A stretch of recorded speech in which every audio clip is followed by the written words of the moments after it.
Alaikum wa rahmatullahi wa barakatuhu al'umma wannan gida, ina muku barka da wannan lokaci.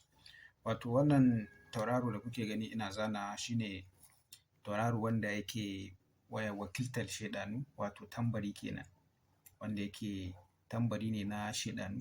Duk wani laƙani da aka baka ko sirri in dai ya shafi wannan tauraro mai ƙaho biyu a saman nan, to gamma ka yi shi sabida ya shafi harka ne na shaidanu. Wato misali abin da nake so a fahimta shine kun san na yi bayanai akan wasu aljannu, kuma cikin aljannun an yi bayani har da shaiɗan.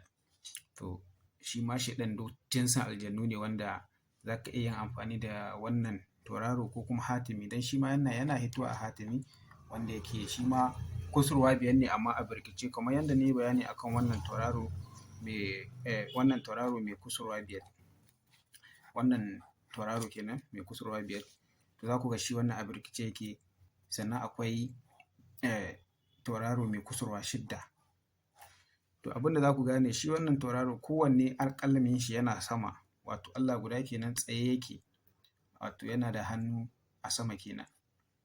Amma in kun duba wannan ƙaho gare, yana ƙahon shi tsaye suke guda biyu, wanda ko a hannu za ku ga idan aka lanƙwashe hannu biyu haka aka tada guda, kun ga yana nufin tambarin shaiɗan ne. Saɓanin kuma in kai haka, shi kuma irin tauraro mai kusurwa biyar da tauraro mai kusurwa shidda za ku ga ƙahon su tsaye yake. Shi kuma wannan tambari ne na ƙaho wanda yake tsaye.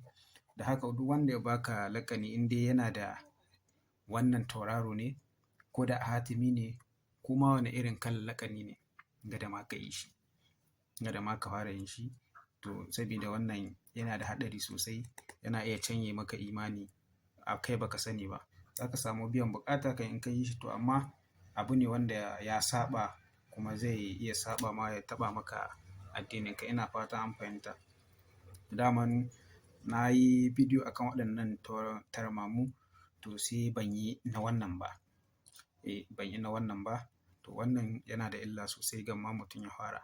Dan in dai ka yi shi fa ka tabbatar cewa ka ga abin da kake kira ma kanka nan ne. Ina fata an fahimta, to masha Allah.